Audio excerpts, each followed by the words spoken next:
ஒரு காட்டுல இருந்த முதல் மந்திரியான புலிக்கு ரொம்ப வயசாயிடுச்சு.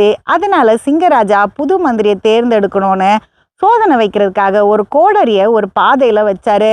ஒரு குரங்கு வந்து அந்த கோடரியை பார்த்து அதை தூக்கி போட்டு விளையாடிச்சு.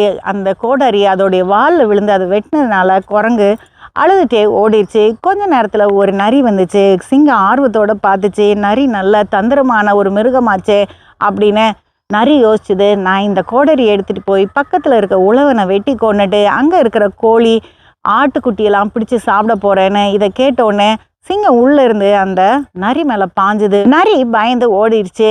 கொஞ்ச நேரம் கழிச்சு ஒரு காளமாடு வந்து அந்த கோடரியை பார்த்து சொல்லுச்சு, ஐயோ, நான் வர்ற வழியிலலாம் அதிகமாக கிளைகள் இருந்தது. சில கிளைகள் என்னை காயப்படுத்திடுச்சு. அதனால இந்த கோடரி எடுத்துட்டு போய் அந்த கிளைகளெல்லாம் தரிச்சு விட போறேன்னு அந்த கோடரி எடுத்துட்டு போய் இலையெல்லாம் தரிச்சு விட்டுட்டு பாதையை சரி பண்ணுச்சு. அதை பார்த்தோன்னே சிங்கம் யோசிச்சுது, இந்த சுயநலம் இல்லாத மிருகம்தான் என்னுடைய முதல் மந்திரியா இருக்கணும் அப்படின்னு அது கூட்டிட்டு போயிடுச்சு அந்த காளமாடை. நம்மளும் பிறர் நலம் பார்த்து நடக்கும்போது நம்மளுடைய நலனை கடவுள் நிச்சயமா சந்திப்பாரு.